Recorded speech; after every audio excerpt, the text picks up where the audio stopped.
Hello everyone, তোমরা সবাই কেমন আছো? আশা করি খুব ভালো আছো। বাট আমি ভালো নেই, কারণ আজকে সকালবেলা থেকে একটা রিলসও করতে পারিনি, ব্লগও ছাড়তে পারিনি। আমাদের বাড়িতে একটু মিস্ত্রি এসেছিলো, আর সন্ধ্যার সময় ভেবেছিলাম যে একটু রিলস করব। আমার হাত কেটে যায়, তো হাত কাটার জন্য আমি আর রিলস করতে পারি না। তো বোন নিয়ে গেছিলো আমাকে ডক্টরের কাছে। তো ডাক্তার কাকা বলল যে হাতে তোমার যে পরিমাণে কেটে গেছে, তোমাকে হসপিটালে গেলে হয়তো তোমাকে সেলাই করতে হতো। তো আমি কাকাকে বললাম যে আমি সেলাই করতে চাই না, তুমি শুধু একটা মলম দাও আর ব্যান্ডেজ করে দাও, যাতে আমি একটু ঠিকঠাক হই। আর হাতে প্রচণ্ড যন্ত্রণা হচ্ছে।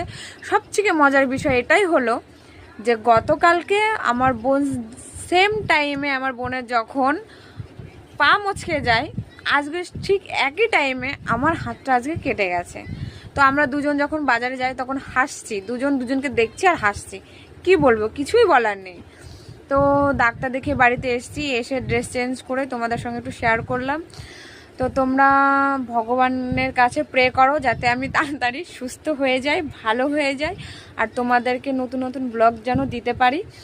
তো আজকের মতো এখানেই শেষ করছি। তো গুড নাইট, সবাই ভালো থেকো, সুস্থ থেকো, টাটা।